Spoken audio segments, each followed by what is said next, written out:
ভাই আমার ইমার্জেন্সি 500 টাকা বাংটি দেন তো। আমি অনেক দোকানে গেছি, কোনো দোকানেই দেয় নাই।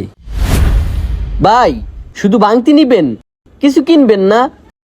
না ভাই, কিছু কিনবো না, টাকাটা বাংটি দিলে আমার খুব উপকার হইতো। ভাই আপনি সকাল সকাল আইছেন, আপনি যদি কিছু কেনেন তাহলে ভাঙতি করে দিতে পারবো, আর না হয় ভাঙতি করে দিতে পারবো না। ভাই চেষ্টা করে একটু দেন না, দিলে আমার খুব উপকার হইতো।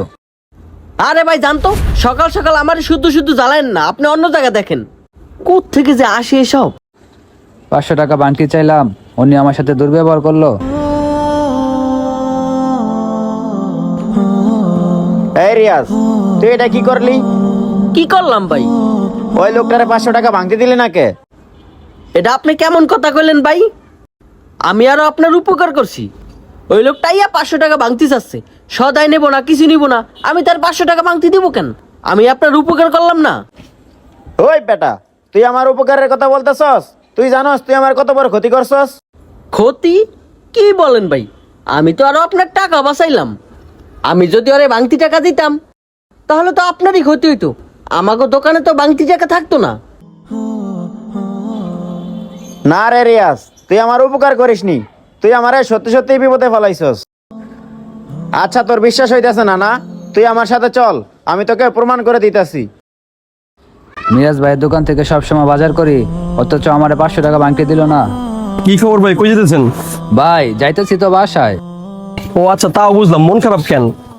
ভাই গেছিলাম তো মিরাজ ভাইয়ের দোকানে 500 টাকা বাংটির লেগিয়া, বাংটি তো দিলই না, উল্টা আরো দুর্ব্যবহার করে তারাই দিল। অথচ তার দোকান থেকে আমি সবসময় বাজার করি, তারপরে সে আমাকে 500 টাকা বাংটি দিল না।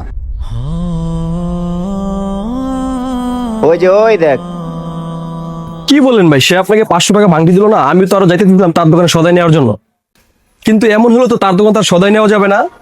হ্যাঁ ভাই, আপনি ঠিকই বলছেন, আজকে থেকে ওর দোকানে আর যাবো না, এখন থেকে অন্য দোকান থেকে সদাই কিনবো। ঠিক আছে ভাই, আপনি তাহলে যান, আমি আর ওর দোকান থেকে সদাই নিব না, আমি অন্য দোকান থেকে সদাই নিব।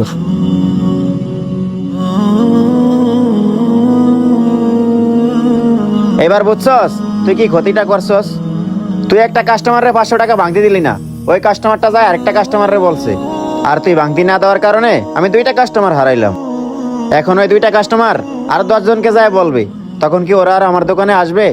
এবার তুই বুঝছস তুই আমার কত বড় একটা ক্ষতি করছস। ভাই আমার ভুল হয়েছে, আমি বুঝতে পারি নাই। একটা কথা সব সময় মনে রাখবি রিয়াজ, ব্যবসায় শুধু পুঁজি নয়, কাস্টমারই হচ্ছে ব্যবসার মূলধন।